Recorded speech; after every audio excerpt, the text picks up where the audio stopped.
영원하고 확실한 다윗 언약을 하나님께로부터 받았음에도 불구하고 이스라엘 백성은 심판받고 멸망했습니다. 그 원인이 어디에 있는가? 왜 망하게 되었는가? 이것을 열왕기서는 보여주는 것이다 했죠. 우리는 열왕기서를 읽어갈 때 반드시 주의해야 하는 것이 있습니다. 이스라엘 백성이 왜 멸망하고 왜 심판받았는가가 주제이기 때문에 우리들이 이 열왕기를 읽어갈 때의 태도는 두려움이어야 합니다. 그러나 많은 사람들이 착각하는 게 있습니다. 열왕기서에서 멸망과 심판이 계속 반복되는데도 사람들이 두려워하지 않습니다.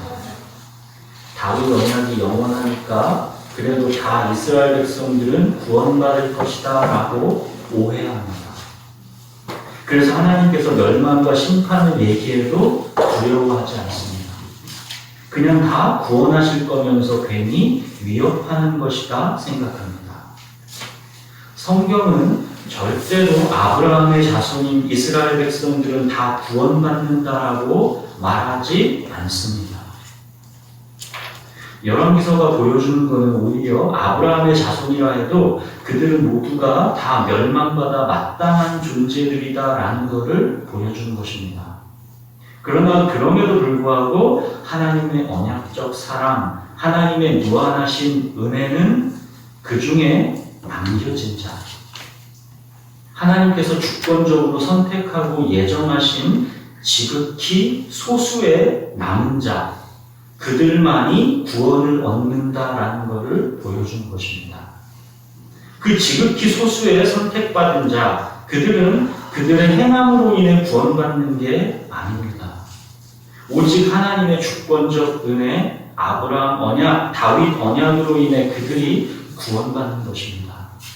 아브라함 언약, 다윗 언약이 예수 그리스도의 십자가 언약으로 이어진 것입니다. 핵심은 이스라엘 백성이라는 이유로 그들은 모두 다 구원받는다라는 게 아니다라는 것. 구원받는 자는 그들 중에 지극히 소수의 남은 자들만 해당된다는 것. 이 긴장감을 갖고 우리가 있어야 된다는 것입니다. 바울은 로마서 9장에서 11장까지에 걸쳐서 이 부분을 아주 자세하게 설명하고 있죠. 로마서 9장 6절에서 8절을 한번 볼까요?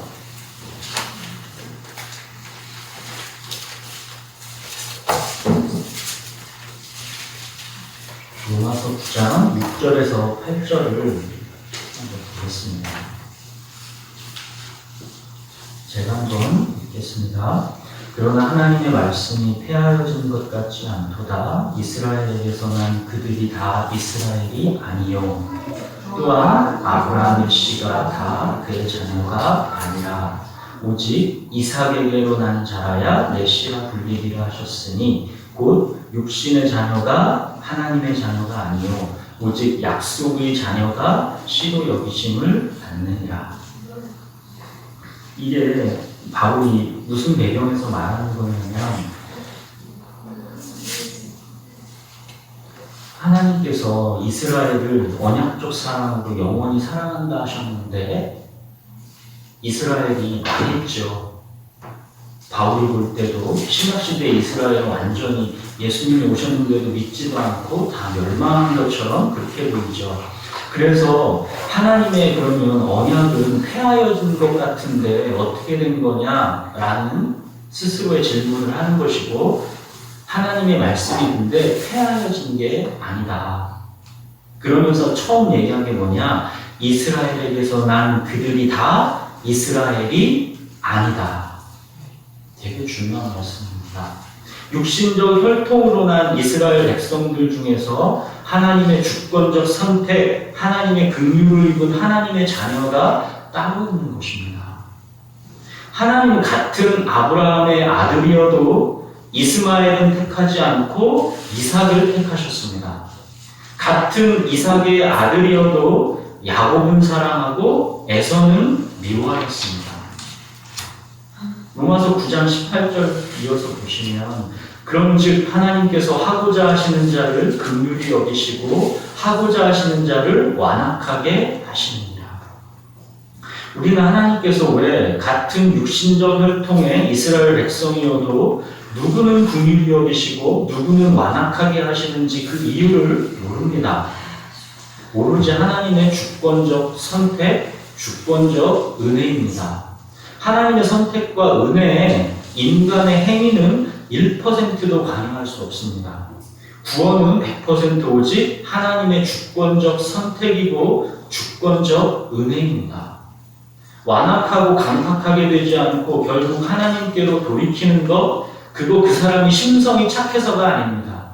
그 사람이 그나마 괜찮은 사람이라 하나님께서 돌아오라면 돌아온 그런 게 아닙니다. 전혀 그 사람의 착한 거랑은 아무 관련이 없습니다.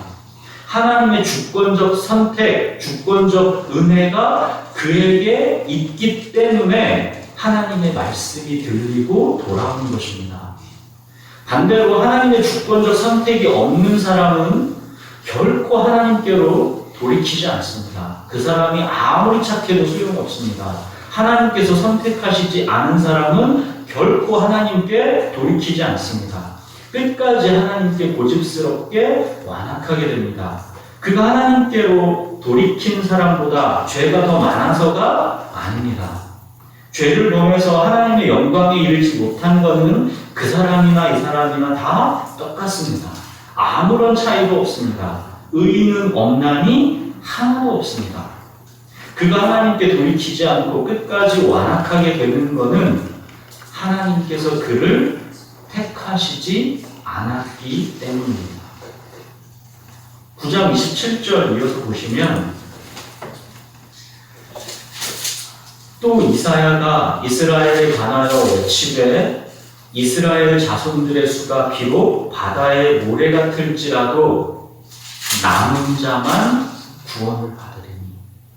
이스라엘 자손 수가 바다의 모래처럼 많아도 남은 자만 구원을 받으리니. 이사야는 자기 백성들 중 지극히 적은 소수, 남은 자만이 구원을 받는다라는 하나님의 뜻에 대단히 놀라고 고통스러웠습니다. 그래서 고통스럽게 그 백성들을 향해 외치는 것입니다. 이스라엘 백성들은 자기들은 당연히 하나님의 언약 백성이라 모두가 다 구원받는다라고 철석같이 믿고 있었습니다. 그들의 구원의 확신은 실로 대단했습니다. 눈에 보이는 혈통, 눈에 보이는 할례가 그들에게 있었기 때문입니다. 그런데 하나님은 그게 아니다라는 것입니다. 육신의 자녀가 하나님의 자녀가 아니요 오직 약속의 자녀가 하나님의 자녀다라는 것입니다. 오직 하나님께서 선택하신 약속의 자녀, 하나님께서 남겨둔 자, 그들만이 구원을 받게 된다는 것입니다. 남은 자, 그들에게만 하나님의 구원이 있다는 것입니다. 하나님의 백성이라 하는 그들의 대부분은 하나님께 버림받고 멸망과 심판에 이르게 된다는 것입니다.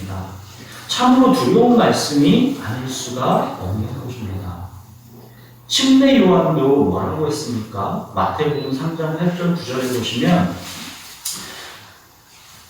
회개에 합당한 열매를 맺고 속으로 아브라함이 우리 조상이라고 생각하지 말라. 내가 너희에게 이르노니 하나님이 능히 이 돌들로도 아브라함의 자손이 되게 하시리라. 침례 요한은 유대인들을 향해 착각하지 말라고 하는 것입니다.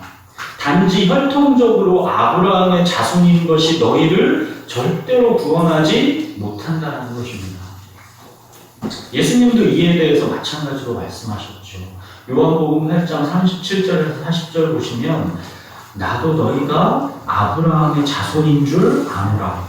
그러나 내 말이 너희 안에 있을 곳이 없으므로 나를 죽이려 하는도다. 나는 내 아버지에게서 본 것을 말하고 너희는 너희 아비에게서 들은 것을 행하느니라. 대답하여 이르되 우리 아버지는 아브라함이라 하니 예수께서 이르시되 너희가 아브라함의 자손이면 아브라함이 행한 일들을 할 것이오늘 지금 하나님께 들은 진리를 너희에게 말한 사람인 나를 죽이려 하는도다. 아브라함은 이렇게 하지 아니하였느니라.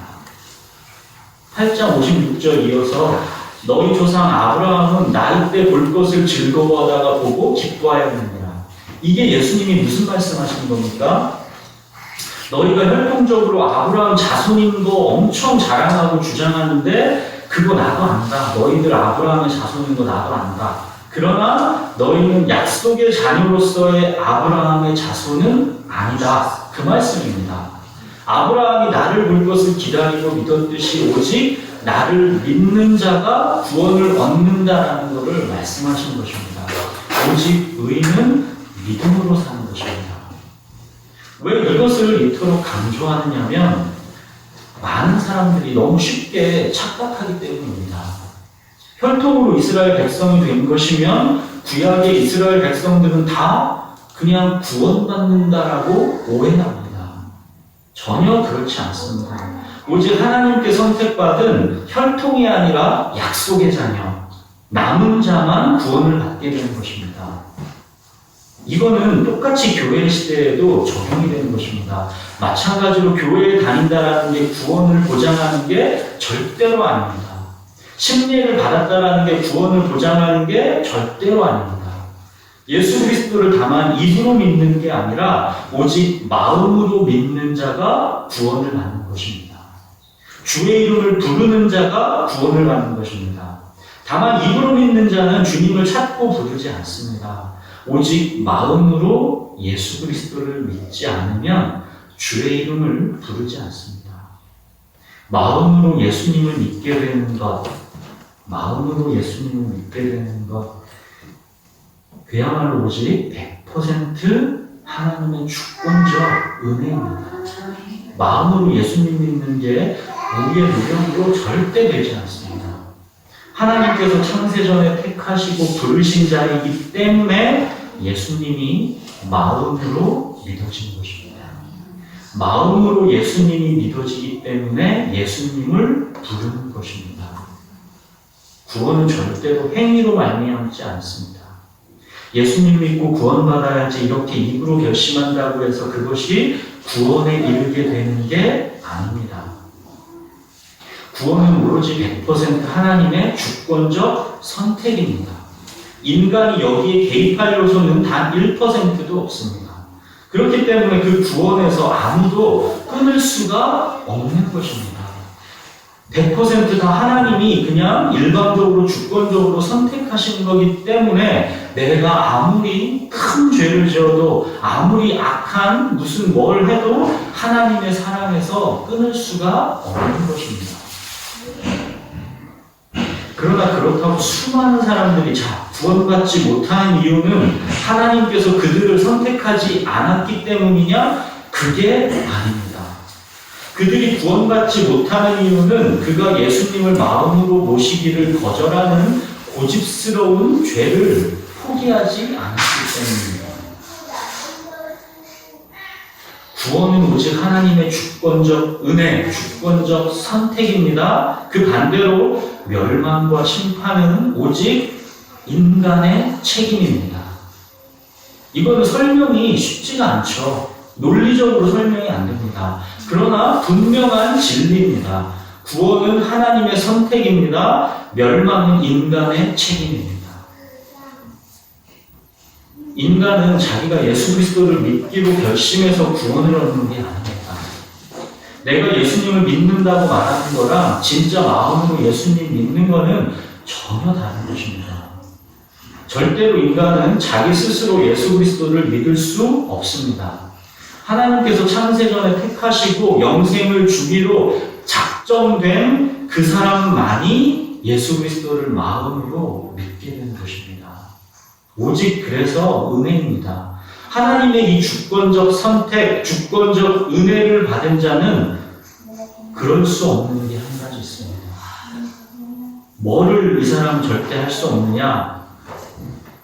은혜 안에 있기 때문에 이제 구원은 보험처럼 받아놓은 것이고, 그러니까 이제는 마음껏 적당히 보험료 내면서 세상 죄 가운데 거해도 된다라고 생각하는 것, 이것을 할 수가 없습니다.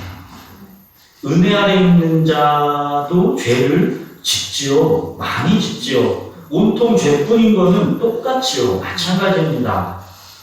아니, 죄에 대한 감각이 있으니까 더 그 죄에 대해서 예민하지요. 그러나 그는 고통스럽게 죄와 씨름합니다. 죄와 씨름하면서 그 은혜의 깊이가 더해갑니다. 참으로 신비로운 일입니다. 그러나 은혜 받은 자는 구원이라는 보험을 얻었으니까 마음껏 죄 가운데 살아도 되는 그 자유를 만끽하고 지낼 수는 없습니다. 그렇게 되지가 않습니다. 이게 성경이 증언하는 바입니다. 은혜 아래 있으니 죄를 지으리요? 그럴 수 없느니라. 바울은 이렇게 단호하게 말하고 있죠. 은혜 받은 자는 이게 전혀 불가능한 일이라는 걸 알기 때문에 이렇게 단호하게 말할 수 있는 것입니다. 자, 이제 우리가 열왕기를 계속 나가볼 것인데, 여러분들은 이 악한 왕들의 완악한 행위를 계속 볼 것입니다. 근데 그거를 제3자가 돼서 판단하는 게 아니라 내가 바로 그 악한 왕이구나, 이 관점을 놓치시면 안 돼요. 엄청 악한 왕들, 고집스러운 왕들 나올 텐데 그거 다 나다라고 보시면 됩니다. 그게 우리가 성경을 보는 관점입니다. 오늘 우리들이 살펴볼 인물은 여로보암입니다. 여로보암은 우리가 반드시 기억하고 있어야 하는 인물입니다. 솔로몬의 아들 르호보암 때 나라가 둘로 갈라졌댔죠. 다윗의 혈통을 계속 이어나가는 남유다가 있고 나머지 이스라엘의 10지파를 다 가져간 북이스라엘. 그 북이스라엘의 초대왕이 이 여로보암입니다. 이 여로보암을 우리들이 꼭 기억해야 하는 건 왜 그러냐면 바로 이 여로보암의 죄, 여로보암의 길로 나머지 모든 북이스라엘의 왕들도 다 따라갔기 때문입니다. 북이스라엘에 이 19명의 왕들이 있었는데 이 19명의 왕들 중에 하나님께 선하다라는 인정을 받았던 왕은 단 한 명도 없습니다. 그리고 남유다 쪽에는 4-5명 정도 하나님께 인정받은 왕이 있습니다. 근데 북이스라엘은 100% 모든 왕들이 다 악했습니다. 여로보암의 뒤를 잇는 이 북이스라엘의 모든 왕들은 마지막 평가가 항상 이렇게 대부분 동일합니다. 그들이 여로보암의 길을 따라 여호와께 악을 행했다. 여로보암의 길을 따랐다. 이게 악하다라는 기준입니다. 북이스라엘의 모든 왕들은 그렇게 하나 예외 없이 모두가 다 여로보암의 길을 따랐다는 것입니다. 그래서 다 망했다는 것입니다. 그 여로보암의 길, 이 여로보암의 길이라는 게 대체 뭘 말하는 것이길래 모든 북이스라엘의 왕들은 이 길을 따라갔는지 그러다가 망했는지 그거를 우리가 오늘 같이 살펴보려고 하는 것입니다. 우선 여로보암이 어떤 사람이고 어떻게 왕이 되었는지를 먼저 보겠습니다. 여로보암은 누구냐면 솔로몬의 신하입니다. 신하였는데 성읍을 건축하고 보수하는 일, 그런 공사 감독하던 사람들 중에 하나입니다. 그리고 그는 과부의 아들이다라고 나옵니다. 또 그는 큰 용사이고 부지런한 사람이다라고 나와 있습니다. 자, 여로보암의 프로필이 성경에 나와 있는 게 이런데 어떠냐면 가정 형편은 좋지 않지만 열심히 노력해서 가정 형편을 극복하고 나름대로 성공하고 있는 사람이다라고 그렇게 볼 수 있겠죠.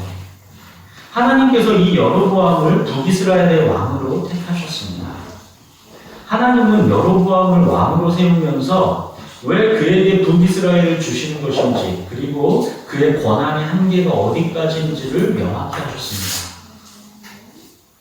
솔로몬이 다윗의 길로 행하지 않았기 때문에 여로보암에게 10지파를 빼앗아서 솔로몬에게서 10지파를 뺏어서 여로보암 너에게 주는 것이다.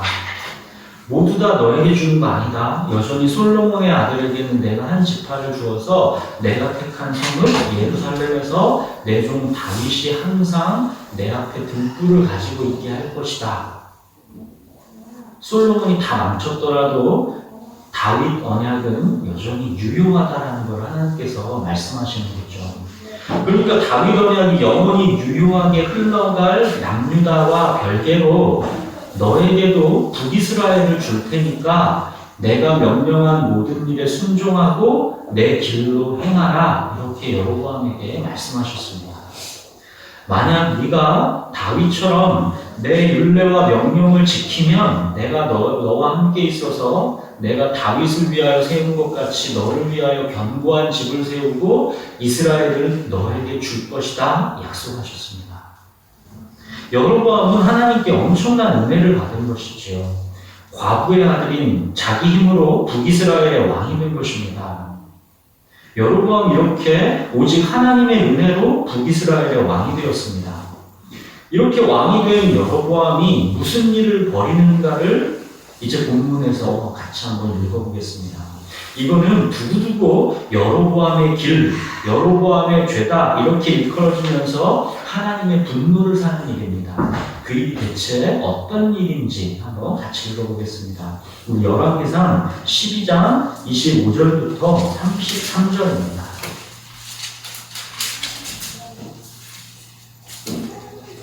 열왕기상 12장 25절부터 33절 한 절씩 봉변하겠습니다. 여로보암이 에브라임 산지에 세겜을 건축하고 거기서 살며 또 거기서 나가서 분우엘을 건축하고 그의 마음에 스스로 이르기를 나라가 이제 다윗의 집으로 돌아가리로다. 만일 이 백성이 예루살렘에 있는 여호와의 성전에 제사를 드리고자 하여 올라가면 이 백성의 마음이 유다 왕 된 그들의 주 르호보암에게로 돌아가서 나를 죽이고 유다의 왕 르호보암에게로 돌아가리로다 하고 이에 계획하고 두 금송아지를 만들고 우리에게 말하기를 너희가 다시는 예루살렘에 올라갈 것이 없도다. 이스라엘아, 이는 너희를 애굽 땅에서 인도하여 올린 너희의 신이라 하고 하나는 베델에 두고 하나는 단에 둔지라. 이 일이 죄가 되었으니 이는 백성들이 단까지 가서 그 하나님께 경배하며 가라. 그가 또 산당들을 짓고 레위 자손 아닌 보통 백성으로 제사장을 삼고 여덟째 달 곧 그달 15째 날로 절기를 정하여 그달의 절기와 비슷하게 하고 제단에 올라가되 베델에서 그와 같이 행하여 그가 만든 송아지에게 제사를 드렸으며 그가 지은 산당의 제사장을 베델에서 세워라. 그가 자기 마음대로 정한 달 곧 여덟째 달 15째 날로 이스라엘 자손을 위하여 절기로 정하고 베델에 쌓은 제단에 올라가서 분향하였더라. 여로보암이 북이스라엘의 왕으로 세워진 것은 그야말로 개천에서 용인한 것입니다. 비록 과부의 아들로 그가 갖고 살아가는 이 삶의 처지와 형편은 빈약했었지만 그럼에도 불구하고 큰 용사이고 부지런했던 여로보암을 하나님께서 귀하게 보신 것입니다. 만약 그가 다윗의 길로만 간다면 다윗에게 준 것처럼 너에게도 그 집이 견고하게 해주겠다라고 하나님께서 약속도 해주셨죠. 근데 여로보암은 다윗의 길을 가지 않고 후세에 두고두고 죄의 길로 묘사되고 있는 여로보암의 길을 갔습니다. 여로보암이 하나님을 배반한 것은 세 가지입니다. 첫째, 이 두 개의 금송아지를 만들어서 하나는 베델에 두고 또 하나는 단에 두었다고 그러죠. 그러고는 그 금송아지가 너희를 애굽 땅에서 인도하여 올린 너희의 신이다 라고 했습니다. 바로 이 금송아지가 너의 하나님이다 라고 하는 것이죠. 그러니까 너희는 다시는 남유다 지역의 예루살렘에 올라갈 필요가 없다. 너희가 살고 있는 이 북이스라엘, 이 지역에서 각각 편한 대로 베델로 가든지 아니면 단으로 가든지 그냥 네 마음에 내키는 대로 가까운 곳에 가서 하나님께 예배를 드려라. 우리 북이스라엘에도 이렇게 예배 드릴 장소가 두 곳이나 새로 생겼다 그 말이죠. 하나님께서 그렇게도 혐오하셨던 금송아지를 여로보암이 또 만든 것입니다. 출애굽 당시에 아론이 금송아지 만들어서 우리를 위하여 우리를 인도할 신이다 하면서 이스라엘이 우상 숭배했을 때 하나님은 이때 완전히 분노하셔서 이 백성들을 포기하고 다 전멸시키려고 했었죠. 모세가 다급하게 하나님 앞에서 중재하고 레위 자손 그날에 자기 형제 3,000명을 죽여서 하나님의 분노가 그나마 멈췄었죠. 하나님의 형상을 금송아지로 만들어서 섬기는 건 그만큼이나 하나님을 분노케 하는 것입니다. 모양은 하나님을 예배한다라고 하는 거죠. 금송아지를 하나님이라 부르고 하나님으로 정말 생각한 것입니다. 금송아지를 예배하는 사람들은 그게 왜 잘못된 건지 아예 모르는 것입니다. 왜냐하면 자기는 그 금송아지를 누구라고 부른다고요? 하나님이라고 부르고 있기 때문입니다. 그러나 우리들은 그동안 이 점에 대해서 얼마나 많이 반복해서 살펴보았습니까? 하나님을 나를 위하여 나를 인도할 신으로 여기는 것은 예배가 아닙니다. 우상숭배입니다. 신앙이 아니라 종교입니다. 자기 행복을 위해, 자기 성공을 위해 하나님을 도구로 취급하는 것입니다. 그런데 이 금송아지를 여로보암이 또 만든 것입니다. 참 기가 막힌 일입니다. 아예 이 사람들은 지나온 자기들의 역사 자체를 모르는 사람들입니다. 어떻게 이런 일을 또 벌일 수가 있습니까? 그런데 이것이 지금 북이스라엘 이 사람들만 그런 것이냐라고 하나님의 말씀은 묻고 있는 것입니다. 지금 성경을 읽고 있는 너희는 그렇지 않은지 정직하게 너희를 살피고 삼가 경계하는 것입니다. 금송아지를 만들어 하나님이라고 부르는 것은 인간들이 너무나 쉽게 빠질 수 있는 우상숭배입니다. 나를 위하여 나를 인도할 신으로 하나님을 도구 취급하는 것, 하나님과의 인격적 관계에는 아무런 관심이 없는 것, 그냥 하나님은 내 삶의 행복을 지켜주고 도와주기만 하면 되는 것, 알라딘 램프의 지니처럼만 그렇게만 해주면 되는 것, 이 종교 생활의 유혹이 항상 우리들에게 있다는 것을 성경은 너무도 잘 알고 있고 이걸 성경은 경고하는 것입니다. 자, 그리고 여로보암은 자기가 예배장소 두 곳을 새롭게 만들었습니다. 남유다의 예루살렘과 아주 가까운 곳인 베델의 한 곳, 그리고 북이스라엘의 맨 꼭대기 지역인 단 지역의 한 곳, 이렇게 두 곳에 새로운 예배장소를 만들었습니다. 아무데나 너희가 편한 시간에 너희 마음 내키는 대로 가라고 편의를 제공해 준 것입니다. 이게 열심히 하나님 예배하라고 여로보암이 그렇게 하나님께 충성한 것입니까? 그게 아니죠. 북이스라엘 이 백성들이 남유다의 예루살렘으로 예배드리러 가는 게 두려웠기 때문입니다. 예루살렘이 어떤 곳입니까? 그곳에는 솔로몬이 지은 크고 웅장한 하나님의 성전이 있습니다. 하나님은 바로 예루살렘 성전 이곳을 거룩하게 구별해서 하나님의 이름을 영원히 그곳에 두며 하나님의 눈길과 하나님의 마음이 항상 거기에 있다라고 말씀하셨죠. 하나님은 나의 마음은 예루살렘 이곳에 있다 명확하게 말씀하셨습니다.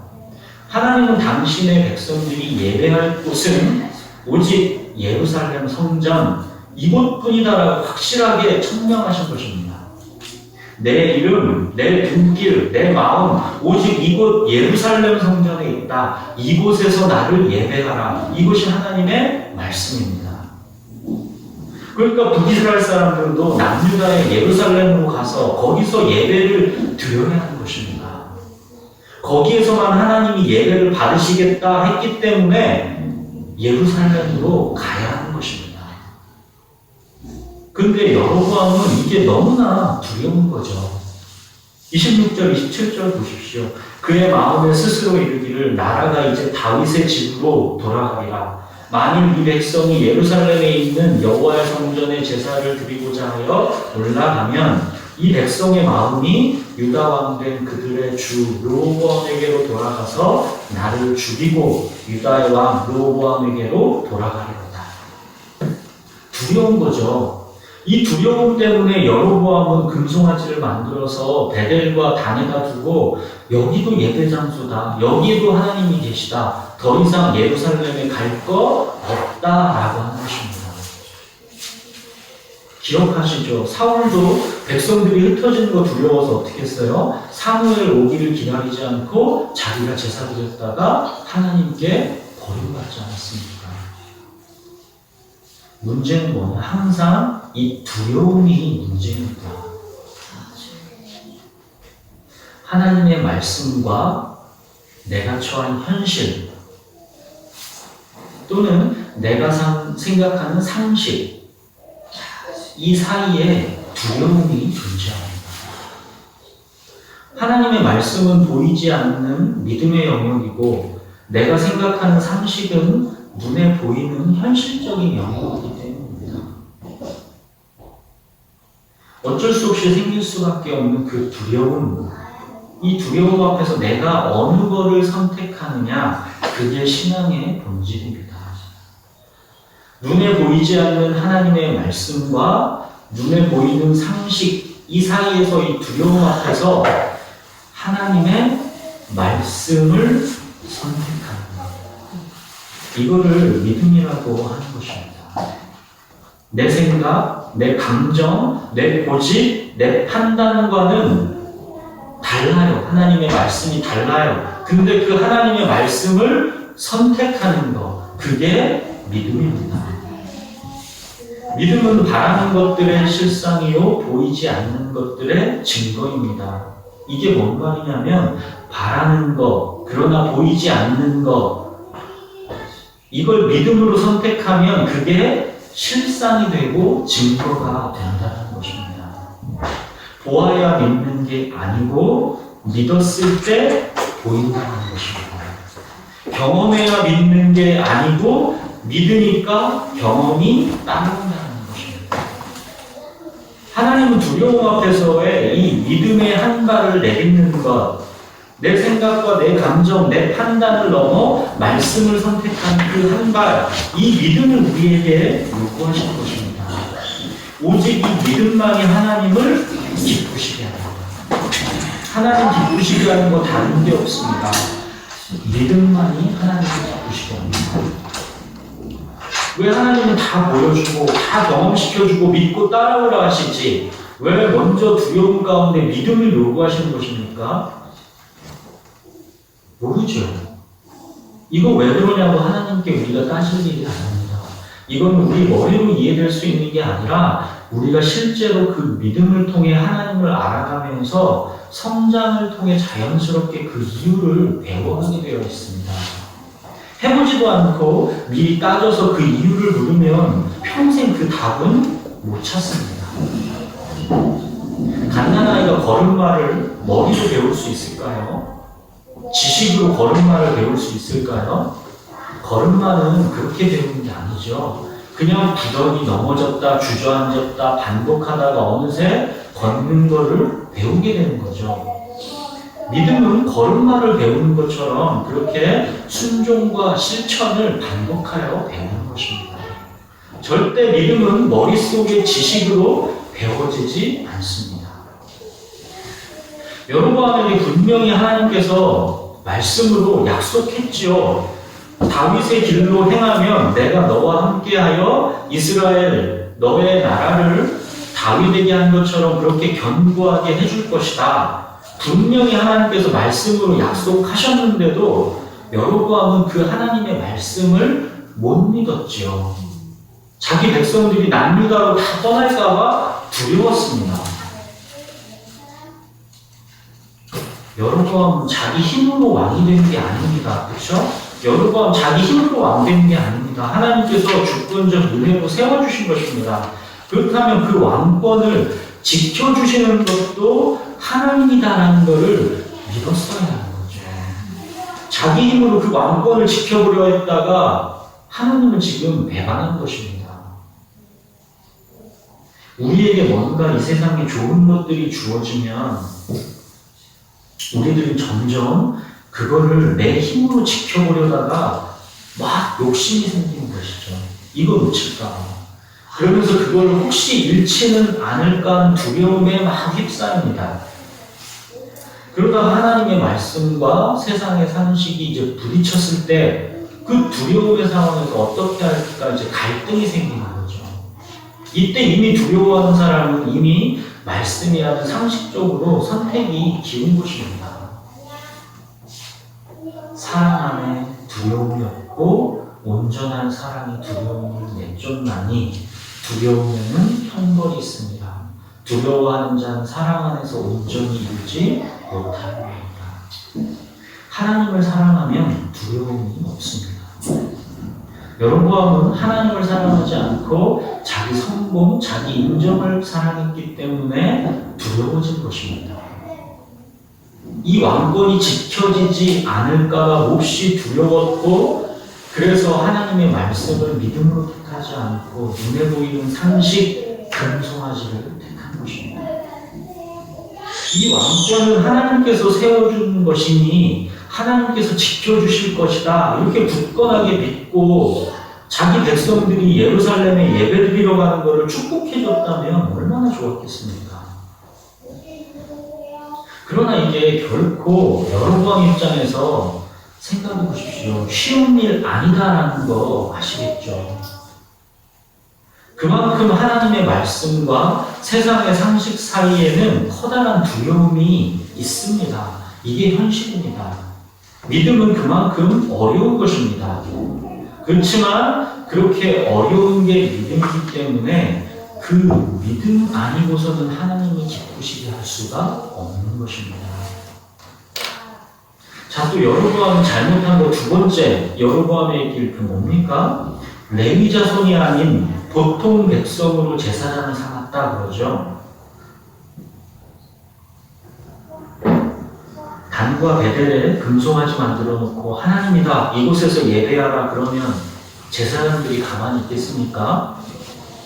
백성들이 하나님의 말씀을 잘 모른다 쳐도 제사장들은 그게 명백하게 하나님을 분노케 하는 거다라는 것을 알죠. 그래서 제사장들은 남유다 쪽으로 많이들 빠져나갔습니다. 그랬더니 여로보암은 그래? 제사장들 너희가 뭐 별거냐? 갈 테면 가라. 그러면서 아무나 레위 자손이 아니어도 하고 싶어하는 사람을 제사장으로 삼았습니다. 제사장 하고 싶어하는 사람들이 또 많았던 것이죠. 그러니까 막 시켜줬습니다. 그러니까 백성들에게 인기도 좋은 거죠. 그랬더니 얼마나 자기 마음대로 분위기가 좋았겠습니까? 이 제사장들, 단과 베델의 금송아지 예배가 날로 활성화되는 것입니다. 자기 마음에 쏙 드는 것들로 막 다 해주는 것이죠.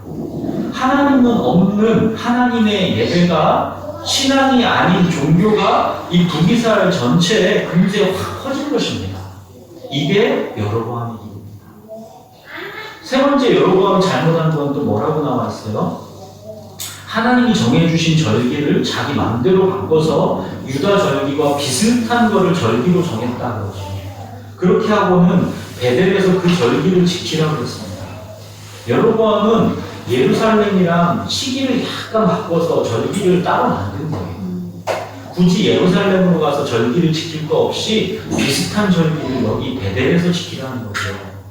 자기 목적을 위해서는 하나님이 정해주신 절기도 마음대로 비슷한 거로 교체해버리는 겁니다. 에이, 뭐가 중요해? 우리 마음이 중요하지. 우리 마음으로 하나님께 예배드리는 거, 이게 중요한 거지. 에이, 형식이 뭐가 중요해? 그거죠. 자, 우리들이 여로보암의 죄 세 가지를 보았습니다. 결국 다 뭐예요? 하나님의 말씀에 순종하는 신앙이 아니라 나를 위하여 나를 인도할 신으로 하나님을 내 생각, 내 감정, 내 고집의 권위 아래로 격화시켜버리는 종교로 변질시키는 것입니다. 여로보암은 왜 하나님의 말씀에 순종할 수 없었습니까? 왜 그토록 자기 백성들이 예루살렘으로 예배드리러 가는 걸 두려워했습니까? 하나님의 말씀은 그대로 이루어진다라는 것을 믿지 않았기 때문입니다. 하나님의 말씀은 말씀하셨으면 그대로 이루어집니다. 근데 여로보암은 하나님의 말씀이 임했는데도 그걸 믿지를 않았습니다. 하나님께서 네가 나의 법도와 율례를 순종하면 너의 왕권을 견고하게 지켜주시겠다 말씀하셨습니다. 하나님이 말씀하시면 그대로 이루어집니다. 그게 말씀입니다. 그런데 여로보암은 그거를 믿지 않았습니다. 눈에 보이지 않는 말씀과 내 눈앞에 보이는 현실이 대립할 때 두려움이 몰려오는 것입니다. 근데 근데 말씀을 그냥 여러 지혜 중에 하나 정도로 여기는 사람은 절대 이 말씀의 권위에 순복하지 않죠. 말씀은 살아계신, 전능하신, 두려우신 하나님의 말씀이다. 그 말씀은 반드시 이루어진다는 것을 믿는 자만이 현실이 아니라 말씀을 택할 수 있는 것입니다. 말씀을 택할 것인가, 현실을 택할 것인가, 이것이 신앙과 종교를 가르는 구분점입니다. 항상 말씀과 현실이 대립하는 건 아닙니다. 대부분의 경우는 큰 문제가 없습니다. 그런데 결정적으로 현실과 대립하는 경우, 내 생각, 내 감정과 대립하는 경우가 반드시 찾아옵니다. 이때가 중요한 것입니다. 이때 말씀을 택할 것이냐, 현실, 내 생각, 내 감정, 상식, 이거 택할 것이냐, 이 택함이 우리에게 남아있는 것입니다. 이때 믿음이 필요한 것입니다. 이때 믿음이 필요한 거고, 이걸 신앙이라고 하는 것입니다. 여로보암은 자기가 손해날 게 없을 때는 하나님의 말씀대로 적당히 잘 따라갑니다. 그런데 자기 생각, 자기 감정, 자기 고집과 대립될 때는 하나님의 말씀 앞에서 하나님의 말씀을 모른 채 합니다. 외면합니다. 이거는 신앙이 아니라 종교입니다. 말씀의 절대 권위를 인정하지 않고 자기 소견에 이익이 된다라고 여기는 거, 이거 택하는 거, 이게 여로보암의 길입니다. 자기 왕권을 스스로 지켜내기 위해서 베델에 금송아지 만들어서 우상 숭배하는 여로보암과, 자, 우리가 그동안 길게 보아왔던 하나님의 언약궤 앞에서 발가벗고 춤추던 다윗과 얼마나 대조적입니까? 하나님의 사람 다윗이 벌써 그립지 않으신가요? 하나님과 다윗의 그 아름다운 관계를 우리들은 길게 살펴보았기 때문에 그래서 그런지 다윗이 벌써부터 참으로 그리워집니다. 하나님도 왠지 그러셨을 것 같아요. 오직 주님만 내게 있으면 나는 아무 부족한 게 없다라고 했던 다윗, 말씀과 현실이 부딪힐 때는 항상 말씀을 선택해서 믿음으로 하나님을 기쁘시게 했던 다윗, 만군의 하나님 여호와의 이름을 온 땅에 알게 하기를 열망했던 다윗, 자기가 끔찍한 죄를 지었을 때는 다 필요 없다. 나는 진짜 하나님께서 용서해 주지 않으면 나는 아무것도 없다라고 그냥 오직 하나님께 모든 것을 맡겼던 다윗. 하나님 계속되는 이 이스라엘 왕들의 타락을 보면서 얼마나 다윗이 그리웠을지 하나님의 그 마음을 생각해보게 됩니다. 앞으로도 이 다윗의 길과 여로보암의 길은 두루두루 계속 대조됩니다. 다윗의 길은 신앙의 길, 믿음의 길이고, 여로보암의 길은 종교의 길, 우상숭배의 길, 자기 고집의 길입니다. 하나님이 이 이스라엘의 역사에서 왕들을 평가하는 기준은 이거 딱 하나입니다.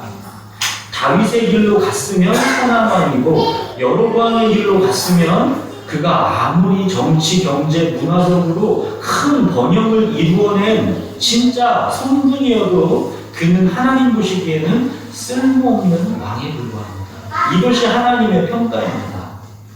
다윗의 길과 여로보암의 길은 한마디로 요약하면 말씀과 현실 사이에서, 말씀과 내 생각, 내 감정 사이에서, 말씀과 세상의 상식 사이에서 무엇을 선택할 것인가. 이 사이에서 두려움으로 갈등하는 우리에게 오늘 여로보암의 길은 무엇을 말씀하고자 함입니까? 믿음으로 너희는 말씀을 택하라는 것입니다. 말씀과 현실 사이에서, 믿음과 상식 사이에서 두려움으로 갈등할 때 믿음으로 말씀을 붙잡으라는 것입니다. 하나님께서 여로보암을 왕으로 세우셨고 말씀을 순종하면 그 왕권을 견고하게 지켜줄 것이다 약속하셨습니다. 근데 여로보암이 현실이 두려워지니까, 눈에 보이는 상식이 불안하게 막 그렇게 여겨지니까 그냥 자기 소견에 이익이 되는 우상 숭배의 길, 자기 마음에 원하는 길을 택한 것입니다. 여로보암에게는 하나님을 사랑하는 마음, 하나님에 대한 믿음, 이게 없던 것이죠. 하나님을 사랑하지 않으니까, 하나님을 믿지 않으니까 금송아지를 만들어 우상 숭배하는 것입니다. 금송아지를 하나님으로 여기고 나를 위하여 나를 인도할 신이다 라고 하나님을 우상 취급하는 것입니다. 하나님을 사랑하지 않기 때문입니다. 하나님에 대한 마음이 없기 때문입니다. 사랑하는 여러분, 믿음이 없이는 하나님을 기쁘시게 할 수 없습니다. 믿음은 그가 계신 것을 믿는 것입니다. 하나님이 나의 현실 가운데 살아계시다라는 것을 믿는 것입니다. 하나님이 말씀하셨으면 그 말씀은 분명히 이루어진다는 것을 딱 붙잡고 믿는 것입니다. 그게 믿음입니다. 그리스도인은 눈에 보이는 것에 따라 살지 않고 보이지 않는 믿음으로 사는 것입니다. 눈에 보이는 현실이 있는데, 눈에 보이는 세상의 상식이 있는데, 지금 느껴지는 내 생각과 내 감정도 있는데 그 속에서 두렵고 갈등이 되지요. 과연 하나님께서 나를 살려주실 것인가 염려가 될 수도 있죠. 그러나 그 두려움 가운데서 보이지 않는 믿음으로 하나님의 말씀을 택하는 사람이 그리스도인입니다. 하나님을 사랑하기 때문에 말씀을 선택하는 것입니다. 하나님을 사랑하기 때문에 그래서 결국은 두려움이 우리 마음에서 사라지게 되는 것입니다.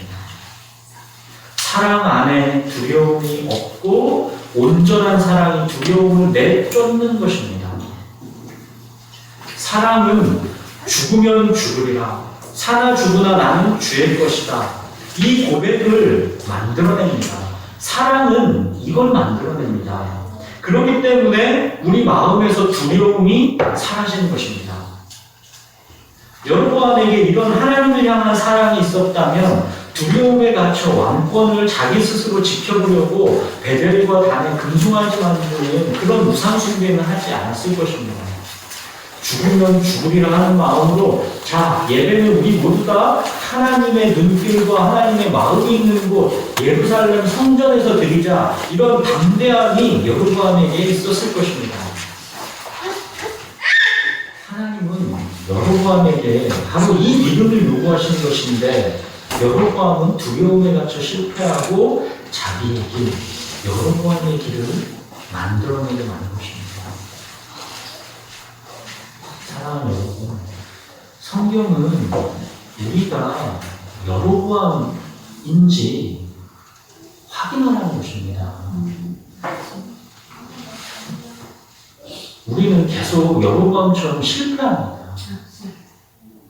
이 이스라엘 역사는 계속 실패합니다. 여로보암 줄줄이 다 실패합니다. 왜 실패합니까? 실패할 수밖에 없게 되어 있기 때문입니다. 실패가 우리 인간의 운명이기 때문입니다.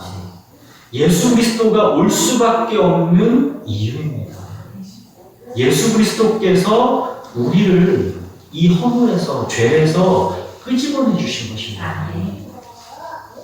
우리 소돔과 고모라에서 이 롯 구해내는 거 수요일날 들은 적 있죠.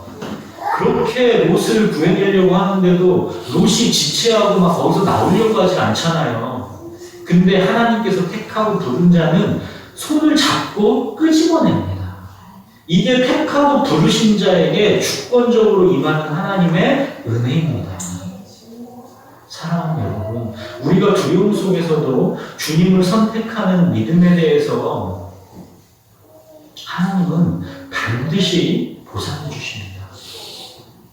이거 믿으셔야 합니다. 하나님은 우리가 믿으면 그 믿음에 하나님은 반드시 상 주십니다. 마태복음 16장 24절에서 27절 읽어드리겠습니다.